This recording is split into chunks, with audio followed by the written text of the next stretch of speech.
ിനേക്കാളും sister റാണിമരിയോടുള്ള സ്നേഹം നിങ്ങൾ മനസ്സിലെടുത്തുകൊണ്ട് എന്നെ അങ്ങനെ കണ്ടതിന് ഒരുപാട് സന്തോഷം.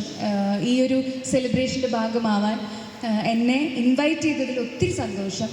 പിന്നെ എപ്പോഴും സിസ്റ്റേഴ്സിനെ കണ്ടാലും അച്ഛന്മാരെ കണ്ടാലും ഞാൻ എവിടെയും ഏത് വേദിയിലും ഒരു നന്ദി അർപ്പിച്ചിട്ടേ പോവാറുള്ളൂ. കാരണം ഒരു സിനിമയ്ക്ക് ഒരു തിയേറ്റർ മൊത്തം സിസ്റ്റേഴ്സും അച്ഛന്മാരും ഇടവകക്കാരും അവർക്ക് പരിചയമുള്ളപ്പോൾ ഇപ്പോൾ സ്കൂളിലാണെങ്കിൽ സ്കൂളിലെ പിള്ളേരെ കൂട്ടിയിട്ട് അവർക്ക് ഒരു പ്രേക്ഷിത ദൗത്യം പോലെയാണ് നിങ്ങളത് ചെയ്തെടുത്ത് ഒരു പടത്തിന് വിജയിപ്പിച്ചത്. വളരെ ഫ്യൂ തിയേറ്റേഴ്സാണ് ആ മൂവിക്ക് ഉണ്ടായിട്ടുള്ളത്. പക്ഷെ ആ തിയേറ്ററിൽ എത്ര ദിവസം കളിച്ചു അത്ര ദിവസം ഹൗസ്ഫുൾ ആണെന്നാണ് അറിഞ്ഞത്. അതിന് ഒരുപാട് നന്ദി ഞാൻ നിങ്ങളോട് പറയുകയാണ്, എല്ലാ സിസ്റ്റേഴ്സിനോടും. ആൻഡ് ഇനി ഓണത്തിനെ പറ്റി പറയുകയാണെങ്കിൽ എന്നോടിപ്പോൾ ഞാൻ ചോദിച്ചു ഇവിടെ ഇപ്പം ആരൊക്കെയാണുള്ളത്. ഇപ്പം പറഞ്ഞു ഇവിടുത്തെ സ്റ്റാഫുകളാണ് മെയിൻലി, പിന്നെ സ്റ്റുഡൻസ്, പിന്നെ ബൈസ്റ്റാൻഡേഴ്സ് എന്ന് പറഞ്ഞു.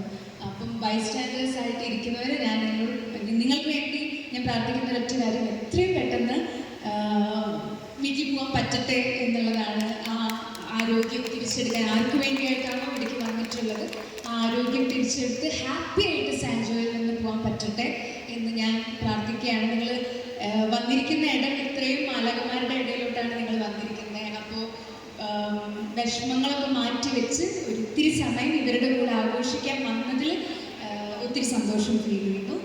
അപ്പം ഈ ഒരു ഓണനിലാവ് അല്ലെങ്കിൽ ഈ സാൻജോ ഓണം ഫെസ്റ്റിവൽ, ഓണോത്സവം അല്ലേ, ഓണോത്സവം 2025 അടിപൊളിയാവട്ടെ. മനസ്സ് നിങ്ങളുടെയൊക്കെ ഈ ഒരു വലിയൊരു സർവീസാണ് ഒരു ഹോസ്പിറ്റലിലുള്ള ഏതൊരു സ്റ്റാഫും ചെയ്യുന്നത്.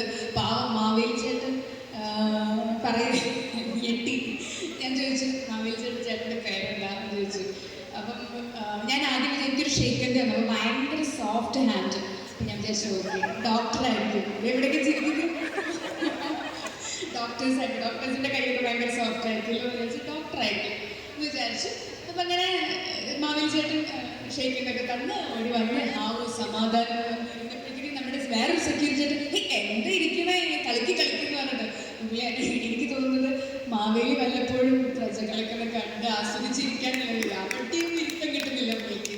അത് കഴിഞ്ഞ് അടുത്ത് സ്റ്റേജിൽ കയറിയിരുന്നു. അങ്ങനെ ചേട്ടൻ നല്ല ഭാരമുണ്ടോ എന്ന് ചോദിച്ചപ്പോഴത്തേക്കും വലിയ ഭാരമാണ്, എന്താ പറയുക, ഈ വടിക്കും ഭാരമുണ്ട്, തലയിൽ വെക്കുന്ന സാധനത്തിനും ഭാരമുണ്ട്. പക്ഷെ കുഴപ്പമില്ല, ഈ എപ്പോഴും ഈ വെയിലും മഴയൊക്കെ കൊണ്ടിട്ടല്ലേ നമ്മൾ പണിയെടുക്കുന്നത്, അതുകൊണ്ട് ഇതൊന്നും ഞാൻ ചോദിച്ചു തലവേദന എടുക്കുമോ, കുറേ നേരങ്ങളിലേക്ക് വെക്കും, ഒരു പ്രശ്നമില്ല എന്ന് പറയുന്ന മാവേലി.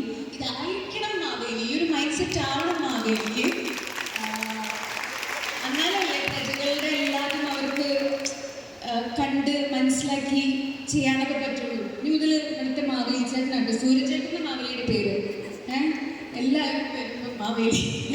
ഇനി മുതൽ 2025 തൊട്ട് ഇവിടുത്തെ മാവേലി ചേട്ടനായിട്ട് അല്ല, ഇനി അടുത്ത വർഷം വരുമോ മാവേലിയായിട്ട് വിളിക്കണം എന്നൊക്കെ അല്ലേ. മാവേലിയുടെ വീഴ്ചയ്ക്ക് കളകി പോരാതായിട്ടുണ്ട്.